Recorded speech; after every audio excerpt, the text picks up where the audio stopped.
one of the world's last great megalopolises. But doing so will only bring us further away from being a real family. Your words. Wow. Spectacular. No wonder the Hoysala capital was ransacked. Their loss is our gain. Hey there, I'm Devlog, and I've been immersed in the world of game development for the past 3 years. Initially, I dove into creating games for various companies, but I soon realized that the hyper-casual genre, though popular, wasn't fulfilling my creative aspirations. You know, those quick, simplistic games perfect for a coffee break.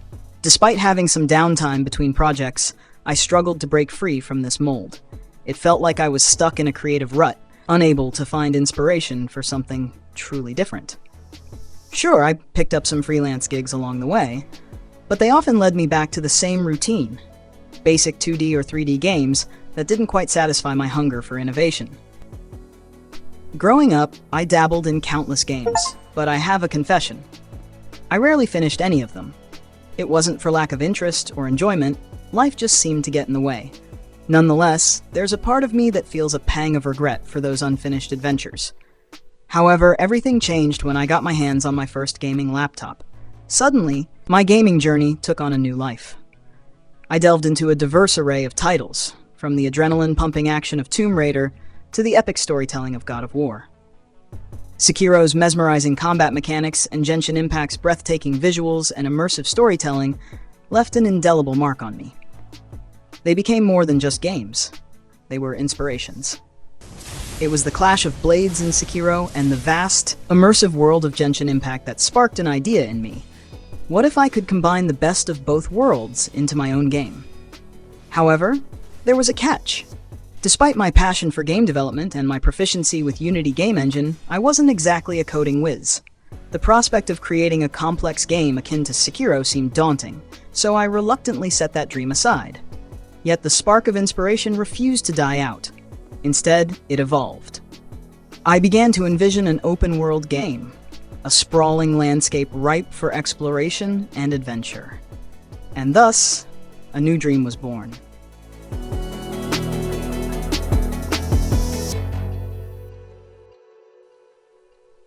Last year proved to be a challenging chapter in my life, marked by a series of trials both professionally and personally. As the year drew to a close, I found myself at a crossroads, grappling with uncertainty and discontent. It was in November that I made the bold decision to part ways with my job, stepping into the unknown with little more than determination and a desire for change. With newfound freedom came a sense of purpose, a drive to make the most of my time and talents. I refused to let adversity define me. Instead, I saw it as an opportunity for growth and creativity. And so, with a blank canvas before me, I embarked on a journey to create my very first game. A venture that would take me to uncharted territory and test the limits of my skills. As I pondered the direction of my game, a whimsical idea took root in my mind. A game featuring slime zombies. It was a departure from the typical zombie-themed games, injecting a dose of humor and originality into a well-trodden genre.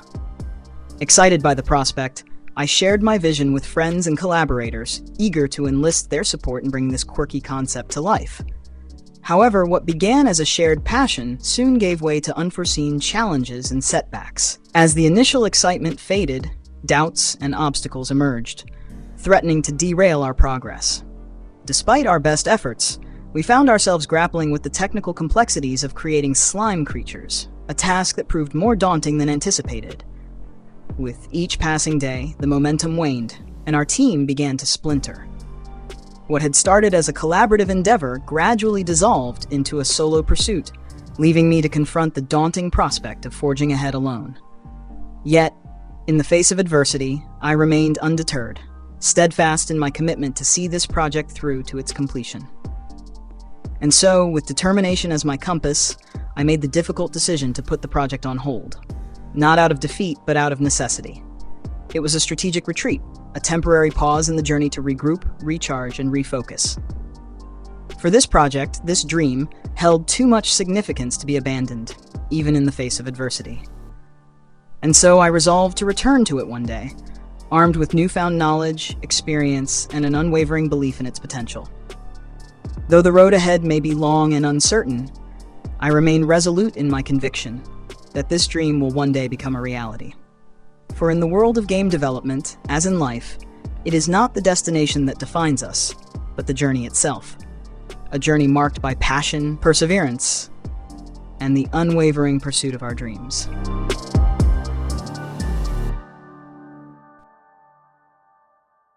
In the vast tapestry of Bharatiya culture lies a treasure trove of untold stories and legends waiting to be unearthed. Bharat, as we fondly call it, has always been rich in its heritage and traditions, yet it often feels like these riches remain hidden in plain sight, overlooked by mainstream media and entertainment. One can't help but marvel at the sheer abundance of stories woven into the fabric of Bharatiya culture. From ancient epics like the Ramayana and the Mahabharata to the myriad of folklore and legends passed down through generations, the wealth of narrative material is staggering. Each tale brims with intrigue, drama, and moral lessons, begging to be brought to life on screen or in interactive form. Take, for instance, the Ramayana, an epic saga of love, loyalty, and righteousness. Within its pages, we encounter the noble Prince Rama, his devoted wife Sita, and the loyal Hanuman, whose unwavering dedication and daring feats have captured the imagination of millions for centuries. Then there's the Mahabharata, a sprawling epic of ambition, betrayal, and redemption, where the destinies of gods and mortals collide amidst the backdrop of a great war. From the valor of Arjuna on the battlefield to the wisdom of Krishna's teachings, each character and episode offers a profound glimpse into the complexities of human nature and the eternal struggle between good and evil. It's a wonder why more directors and developers haven't tapped into this vast reservoir of inspiration.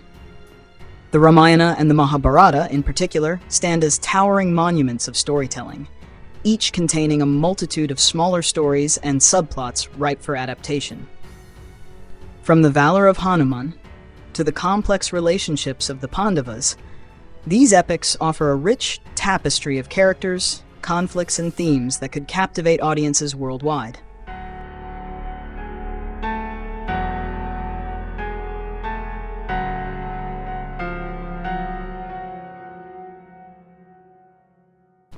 Following the decision to temporarily set aside my dream project, I found myself immersed in the realm of freelance work, navigating a sea of opportunities and challenges. With ample time on my hands, I seized the opportunity to expand my skill set and delve deeper into the world of game development. As I scoured the vast expanse of online tutorials in search of guidance, I stumbled upon Sebastian's channel, a serendipitous encounter that would forever alter the course of my journey. Little did I know, this chance discovery would become a pivotal moment in my game dev odyssey, igniting a spark of inspiration and reigniting my passion for creation. With each video watched and lesson learned, I found myself drawn further into Sebastian's world, captivated by his expertise and infectious enthusiasm. His tutorials served as a beacon of knowledge, illuminating the path ahead and empowering me to breathe new life into my dormant project. Armed with newfound motivation and a renewed sense of purpose, I set out to resurrect my dream project from its slumber. Inspired by Sebastian's teachings and fueled by a determination to see my vision come to fruition, I embarked on a journey of rediscovery and reinvention, ready to conquer whatever challenges lay in wait. This time I was really serious and wanted to make significant progress. I started working on many aspects of the project, prioritizing functionality over visuals.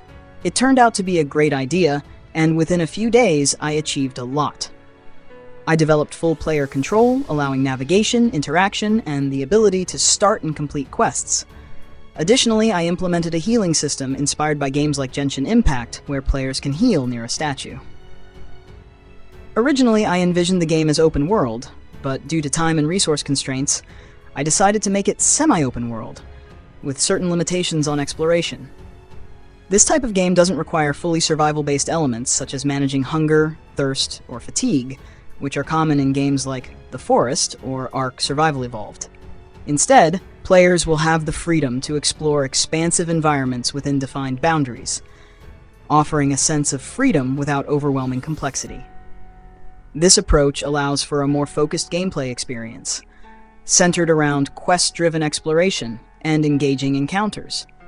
By streamlining the gameplay mechanics, I can devote more resources to enhancing other aspects of the game, such as narrative depth, character development, and immersive world building. Additionally, it ensures that players can enjoy the core experience without being bogged down by unnecessary micromanagement or tedious resource gathering.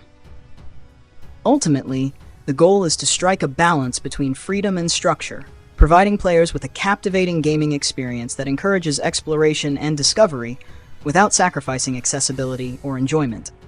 Here are some of the mechanics I've completed so far: player control with a map, HP, and stamina bar, as well as an attacking system with charge and ultimate attack animations. While the charge and ultimate attack are currently generic, I plan to add proper effects later on. I've also implemented a quest system, allowing players to start and complete quests. Furthermore, I've begun developing a boss battle, which is still in progress, but is already looking promising. Feeling motivated by this progress, I'm excited to continue working on creating environments and levels. Since I lack 3D modeling skills, I'll need to collaborate with someone who can create models for me. I'll reach out to them and update you on their response in the next video.